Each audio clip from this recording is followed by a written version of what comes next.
Gledajte ove arhivske snimke crkve u Grahovu, pokušajmo malo da se prisjetimo prošlosti. Tokom Drugog svjetskog rata ustaše su konstantno uništavali sve što je srpsko, a kada to oni više nisu mogli činiti, na scenu su upali naši lokalni komunisti koji sada mučno po svijetu skapavaju.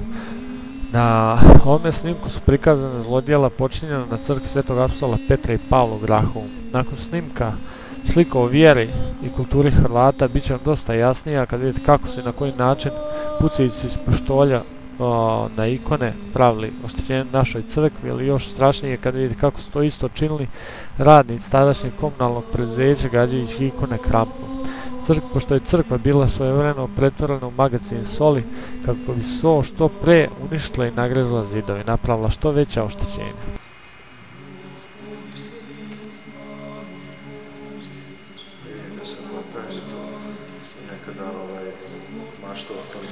Ovdje je bilo skladište soli, sada ta soja se uvukla u beton i uvijek povlači vlagu ispod, tako da su podovi, oni više uvijek mokri. Ikonostas je bio zapaljen. Koje godine? 79. godine. Ovaj dio ovdje što se više bijeli. Ovaj deo koji se vidi daska nafarbana, to je izmijenjeno 79. godine odmah posle paljenja. Pa ja znam nije u prvom nedostanju, niti verovatno neće moći da se radi drugi ikonostas. Dakle, sam je mislio o tome da se radi drugi ikonostas, sasvim normalno ove bi se ikone nastabilile po cijelom ikonostasu, ono što nedostaje, dođe se slikale nove. Hoćete reći još malo nešto u vezi ikonostasa, kako je rađen na plehu u odnosu? Da, ovakav ikonostas ima samo manastir Vrbnik u Srijemu, gdje je bilo i telo jedno vrijeme svetog cara Lazara. I na ugledu na taj ikonostas rađena je ikonostas Grahovske crkve, ima mislim potpis jednog ikonopisca koji je probavno sađan. Tako da imale su izuzetnu jednu svoju vrijednost, pošto su na plehu rađene, a preko 200 godina nisu propadljive sve do ovoga požara koji se desio ovdje. Zemljotres je dosta isto uništio u crkvu, vidite. Gore u ćošku dođe da snimi. Jeste, plafon pa imate i ovdje ova nosiva greda, hora. Evo moment, samo sad će ovo okoro poviše oltara da snimi.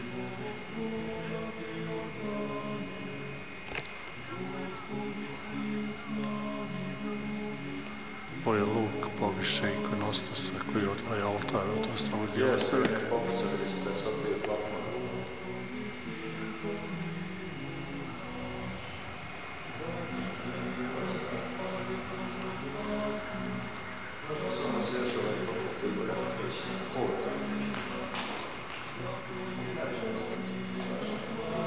Kreda od balkona.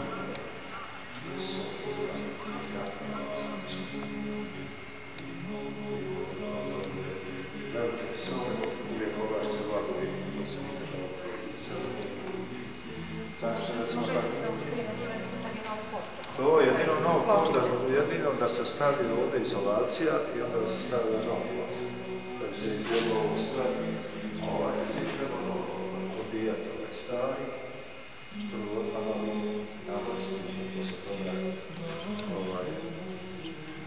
posle toga stavljati novi moleran. Od samog kamen sam vidio i kad sam radio prozore radi, prošle godine sam zamolio toga majstora isto da je nabacio do novi, tako da bude malo izgledniji. Ja radio sam nikog se mogu. Ja, ono je o zemljotresa isto pucalo. Snimio sam. Ićemo mi, možete i raditi. Uglavnom to su Ustaše rade čuvanje Ustaša Sarić. Mec Savić None. I ovdje imate Hrista isto metkom u čelo, pa je ovdje ispravljano nešto baš onda kad se radi ovaj ikonostas, to je ispravljeno to u čelo. Imate ovdje i 10 godina.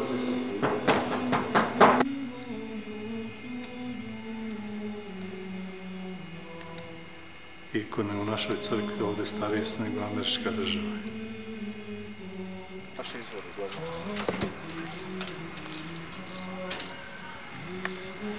ova vrata kad su bila drvena, ona su bila dosta slaba.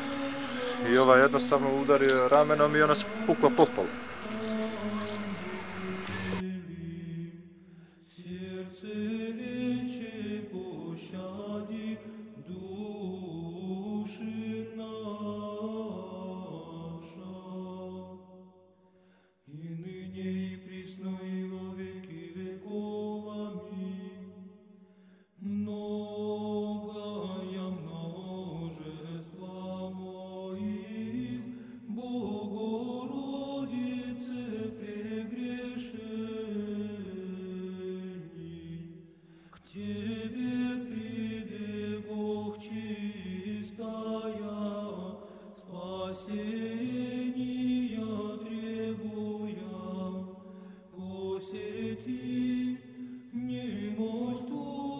Planinskog sistema Dinara nalazi se Bosansko Grahovo, jedan od najživopisnijih gradića između Krke i Zrmanje.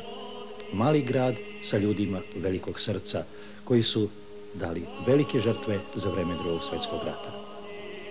Ako ona može reći više i bolje o Grahovu i Grahovčanima nego paroh mesne crkve. Vi se danas nalazite u crkvi Svetog apostola Petra i Pavla u Bosanskom Grahovu. Ova crkva ima svoju istoriju, a njena treća lokacija je ovdje postavljena 1922. godine. Ona je u toku rata opljačkana i poharana od strane ustaša, a do 1956. godine bio je magacin Svjetskog komunalnog preduzeća. 1986. pokrenuli smo jednu akciju da se obnovi ova crkva i u tome su mi mnogo pomogli naši ljudi, iseljenici u Americi i Kanadi. Ovdje na ovim ikonama vide se pisma, a i vide se i tragovi izgorjeli, pa je izgorio i cijeli skoro ikonostas, a ovo su samo malo konzervirane ikone ili slike koje smo posle živopisali na platnu. Na ovim ikonama vidi se vandalsko ponašanje ustaša za vrijeme rata i oslobađali Hrista i Presvetu Bogorodicu pištoljskim mecima u čelo. A posle rata dok je bio magacin vidi se vandalsko ponašanje isto također radnika ovoga magacina gdje su krampom gađali Svetog apostola Petra i Pavla, inače krsnu slavu ove crkve ili crkva posvećena Svetom apostolu Petru i Pavlu. Mnogih pravoslavnih bogomolja u ovom delu Jugoslavije naseljenom srpskim stanovništvom. Pećki, vlastodržci, oni su tu dotirali so i ubacili su u crkvu, tako da je crkva bila prepuštena zubu vremena, ikonostas propao, inventar je propao i evo možete sada da vidite u kakvom je stanju. Dosadašnje vlasti nisu ništa preuzimale, niti su dozvoljavale da bi se ta crkva obnovila ili nešto. Unazad godinu dana ja sam u dogovoru sa popom Grahovskim, našli smo zajedničko da bi pokušali to da nešto učinimo, da dobrovoljnim prikupljanjem tih dobrovoljnih priloga, akcijama, da bi to uradili. Međutim, i to su nam zabranili. Sad pobjedom Srpske demokratske stranke ostvarilo nam se pravo, pa ćemo, prvo nam je u zadatku renovirati našu crkvu, školu, sve, jest da smo smali sa budžetom i da nemamo čime, ali ćemo pokušati. Pošto smo odlučili da renoviramo crkvu i sve, ali smo slabi sa novcem, pa zato zamoljavam našu braću Srbe koji žive u Kanadi, Americi, da nam pomognu u ovoj izgradnji, da ovo renoviramo i opravimo.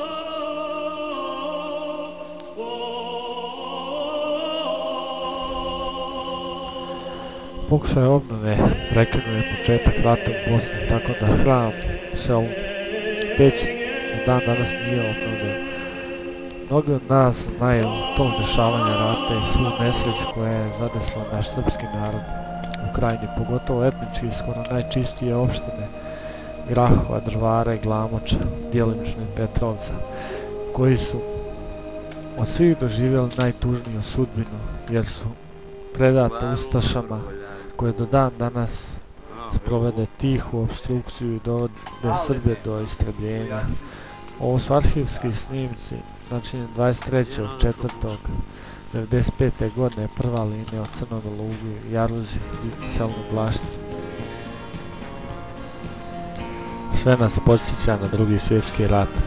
Tada su se borbe vodile na istome terenu protiv ustaša, koji su tada činili stravične zločine za koje ni tada kao ni danas niko nije odgovarao. A treba da se sjetimo kako su tada za vrijeme Drugog svjetskog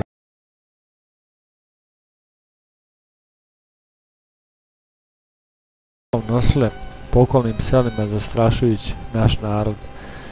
Skoro da se niko više i ne sjeća da je pored crkve Svetog Ilije u Crnome Lugu postojala i predivna parohijska kuća, od koje je danas ostao samo temelj koji se teško može i prata. Ustaše u Crnome Lugu ubile starog sveštenika Iliju i njegovu glavu u koje su ustaše kako tada tako i sada bacale srpski narod, čemu svjedoči spomen kosturnice ispred naše crkve u Livnu, koji su djelimično minirali za vrijeme rata 90. godina. Sakupljeno je ponešto dokumentarnog materijala, kao i ovaj snimak sa prve linije snimljen na sam dan pravoslavnog Vaskrsa, posljednje koji smo dočekali djelimično na svom ognjištu. Šta više reći, pogledajte snimak.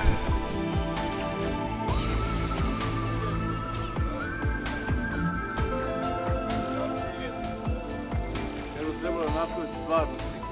Luk je do njih paljaki za plavnek i izminite. Ajmo bili. Vidiš te ga uzvrtio majku. Nema se reći da on i danas živ. O, pa ne bi ratovo. Vito.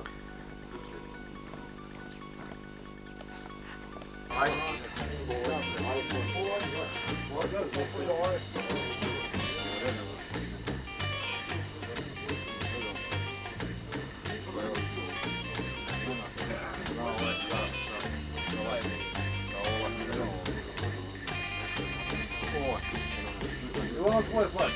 Ovo njega, ovo.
I onda je prošao ustaški trik.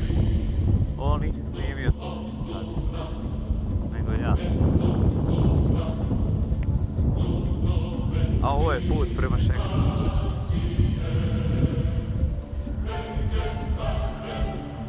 To su crkve iz Krahova, Markovaca, Crnog. Kako pre, tako i sada. Oni pale i ruše, mi dalje obnavljamo. Prikazat ćemo sada stanje crkvi od prošle godine kao i sadašnje stanje. Crkvu u Grahovu nakon započete obnove od prošle godine sada je skoro završena i uglavnom zablistala je punim sjajem. Tako da dosta ljudi kad vidi misle da je napravljena nova crkva, pored novog krova i fasade preuređena je i unutrašnjost kao i ikonostas crkve. Sredstva su djelomično obezbijeđene donacijama iz Čikaga. S nami Bog, razumijte jazici i pokajajte se, jako s nami Bog. S nami Bog, razumijte jazici i pokajajte se, jako s nami Bog. Uslišite do posljednjih zemlji, jako s nami Bog. Mogući pokajajte sja, jako s nami Bog. A što pak i možete i pak i pobježdeni budete, jako s nami Bog. Iže ašte sobješća bajete, razori Gospod, jako s nami Bog. I slovo ježe ašte возглаголете, ne prebudetmo vas, jako s nami Bog. Straha že vašego ne ubojisja, iže smutisja, jako s nami Bog. Gospoda že Boga našego, Tvogo osvjati, i Tvoj budek nam strah, jako s nami Bog. I oše da njego nadvijasja budek nje, osvjašćenije, jako s nami Bog. I upovanja budu na njego i spasusja im, jako s nami Bog.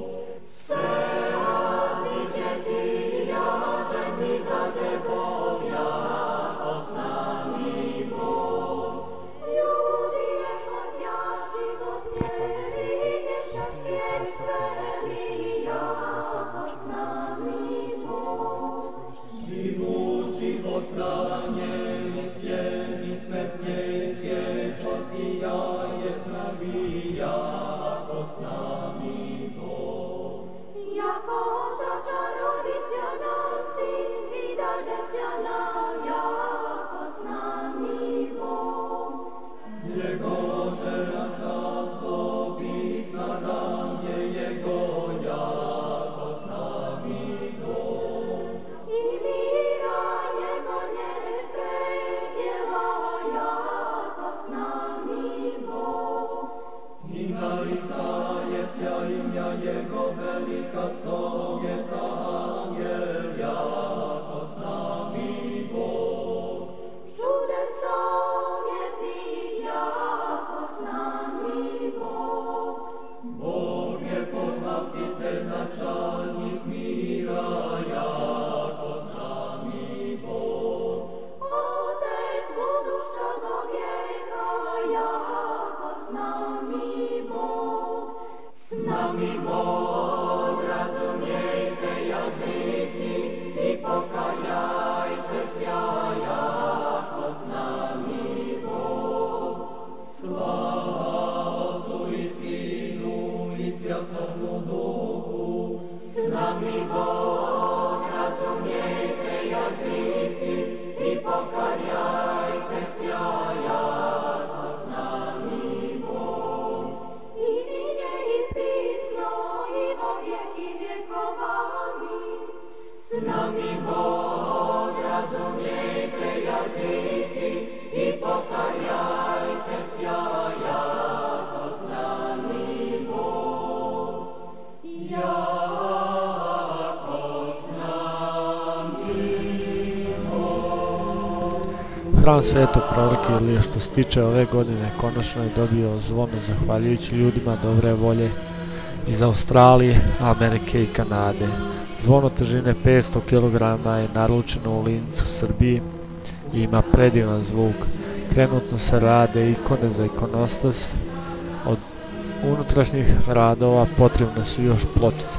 Treba naglasiti da je veći dio ikona već naručena, iz tehničkih razloga nisu bile dosad postavljene.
Nakon svih nas, pre ili kasnije, treba da ostane nešto predivno za uspomenu i sjećanje budućim naraštajima, a zvono crkve Svetog Ilije konačno je probudilo sviju.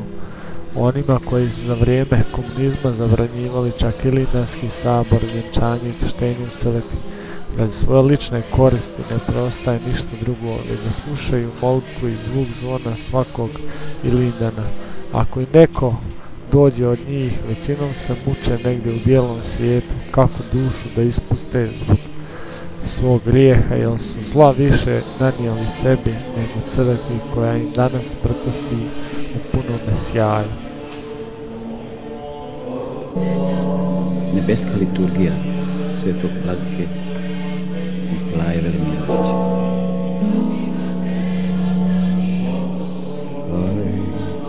Šta se ono čuje s daljine, da li su vjetri, da li su vjorovi, ili šumore gore javorove, ili sad zemlja s travom razgovara, ili pjevaju na nebeski zvijezde. Nit su vjetri, nit su vjerovi, nit šumore gore javorove, nit se zemljom trava razgovara, nit pjevaju na nebesi zvijezde, no se služi sveta liturgija na nebeskom carstvu Hristovom.